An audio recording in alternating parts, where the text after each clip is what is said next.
معزز ویورز اور سبسکرائبرز کو کتاب دوستی ناتمام کا سلام سلام سلام۔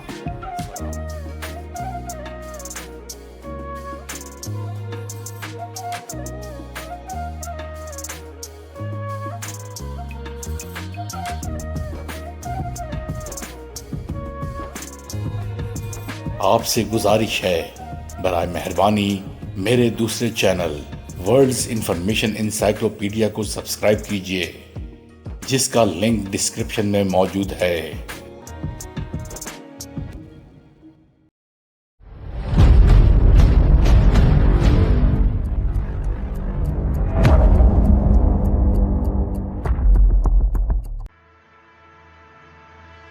حضرت سلطان المشائخ فرماتے ہیں کہ حضرت شیخ بختیار کاکی رحمت اللہ علیہ نے انتہا درجے کی مشغولی کی وجہ سے سونا بالکل ترک کر دیا تھا، یہاں تک کہ کبھی بستر راحت پر بھی کسی نے آپ کو آرام کرتے نہیں دیکھا۔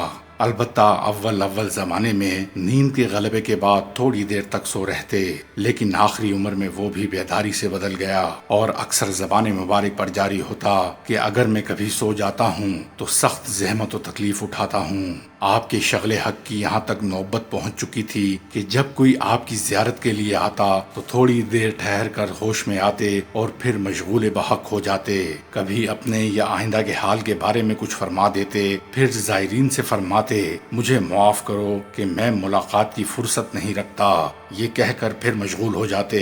سلطان المشائخ فرماتے ہیں کہ بختیار کاکی کے چھوٹے صاحبزادے کا جب انتقال ہوا تو حضرت شیخ اسے دفن کر کے واپس آئے تو لڑکے کی ماں کے رونے کی آواز آپ کے کان مبارک میں پہنچی۔ شیخ نے بہت افسوس کیا۔ شیخ بدر الدین غزنوی نے جو اس وقت آپ کی مجلس میں حاضر تھے پوچھا کہ حضرت یہ افسوس کیسا ہے؟ فرمایا کہ میں نے اس سے پیشتر فرزند کے بقا کی خدا سے درخواست کیوں نہ کی، اگر میں اس وقت اس کی بابت خدا سے درخواست کرتا تو ضرور پاتا۔ یہاں تک پہنچ کر سلطان المشائخ نے فرمایا دیکھو، شیخ کا استغراق دوست کی یاد میں اس درجے تک پہنچ گیا تھا کہ فرزند کی زندگی و موت کی خبر تک نہ تھی۔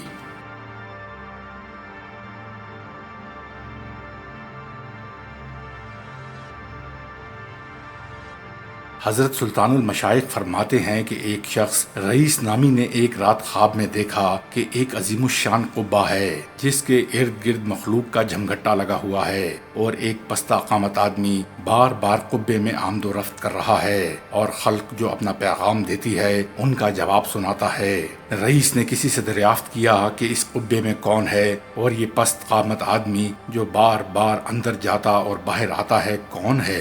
جواب دیا کہ اس عالی شان قبے میں جناب نبی اکرم صلی اللہ علیہ وآلہ وسلم تشریف رکھتے ہیں اور وہ پست قامت شخص حضرت عبداللہ بن مسعود رضی اللہ تعالیٰ عنہ ہیں۔ رئیس کا بیان ہے کہ میں حضرت عبداللہ بن مسعود کے پاس گیا اور عرض کیا کہ آپ جناب نبی اکرم صلی اللہ علیہ وآلہ وسلم کی خدمت میں عرض کیجئے کہ میں حضور کے دیدار سے مشرف ہونا چاہتا ہوں۔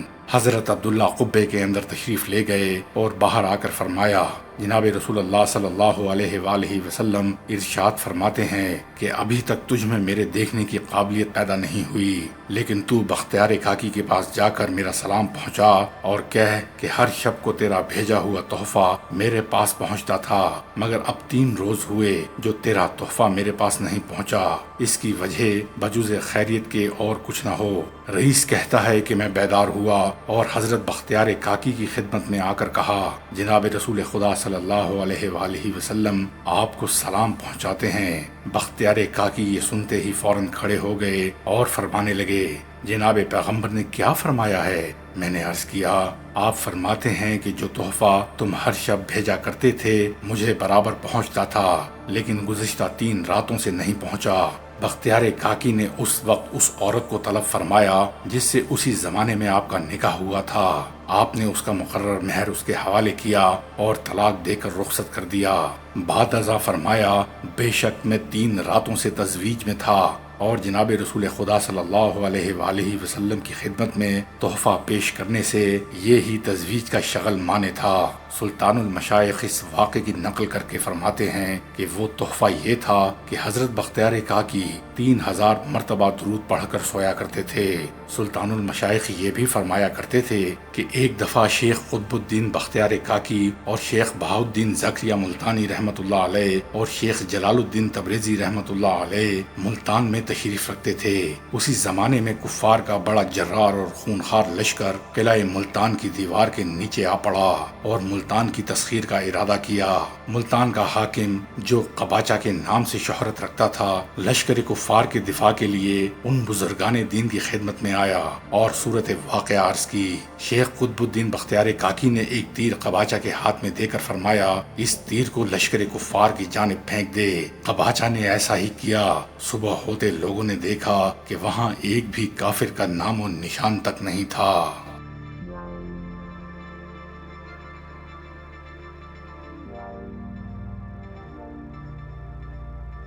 حضرت سلطان المشائخ یہ بھی فرماتے ہیں کہ میں شیخ الاسلام قطب الدین بختیار کاکی کی زیارت کے لیے جانا چاہتا تھا۔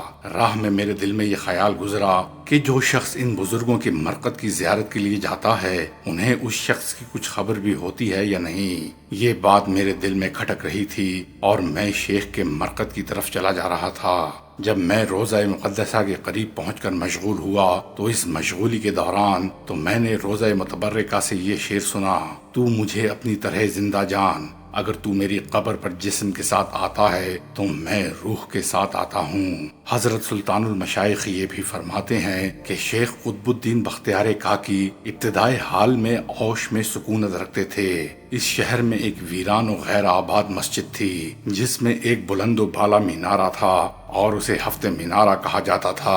شیخ کو ایک دعا پہنچی تھی جو حقیقت میں تو ایک دعا تھی مگر ہفتے دعا کے ساتھ شہرت رکھتی تھی، اور جس کی نسبت یہ مشہور تھا کہ جو شخص اسے ہفتے مینارہ پر جا کر پڑھتا ہے اسے خضر علیہ السلام کی ملاقات میسر ہو جاتی ہے۔ غرض حضرت بختیار کاکی کو اس بات کا اشتیاق غالب ہوا کہ حضرت خضر سے ملاقات کریں، اور اس دھن میں آپ رمضان المبارک کی رات اس مسجد میں تشریف لے گئے۔ دو گانا ادا کر کے اس مینارے پر تشریف لے گئے اور ہفتے دعا پڑھ کر نیچے تشریف لے آئے۔ جب مسجد سے باہر قدم رکھا تو ایک شخص کو دروازے پر کھڑا دیکھا جس نے قطب الدین بختیار کاکی پر ایک چیخ مار کر کہا کہ ایسے بے وقت تو یہاں کیا کر رہا ہے؟ بختیار کاکی نے جواب دیا کہ میں یہاں حضرت خضر علیہ السلام سے ملاقات کے اشتیاق میں آیا تھا، لیکن افسوس کہ دولت ملاقات میسر نہیں ہوئی، اب میں اپنے گھر جاتا ہوں۔ اس شخص نے کہا، تم خضر سے مل کر کیا کرو گے؟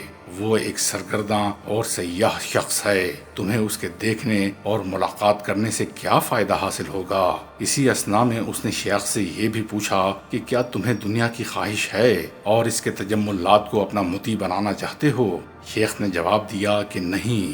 کہا، کیا تم نے کسی کا کچھ قرض دینا ہے؟ بختیار کاکی نے فرمایا نہیں۔ اس شخص نے کہا، پھر تم خضر سے ملاقات کے مشتاق کیوں ہو؟ ان تمام باتوں کے بعد اس نے یہ بھی کہا، اسی شہر میں ایک شخص ہے کہ خضر 12 دفعہ اس کے در دولت پر حاضر ہوا ہے اور اندر جانے کی اجازت نہیں پائی۔ ان دونوں حضرات میں یہ باتیں ہو رہی تھیں کہ ایک مرد نورانی لباس میں سر سے پاؤں تک غرق تھا جو نمودار ہوا۔ یہ شخص جو ابھی بختیار کاکی سے کھڑا باتیں کر ہی رہا تھا، بڑی تعظیم اور اعزاز کے ساتھ اس کے قریب گیا اور پاؤں میں گر پڑا۔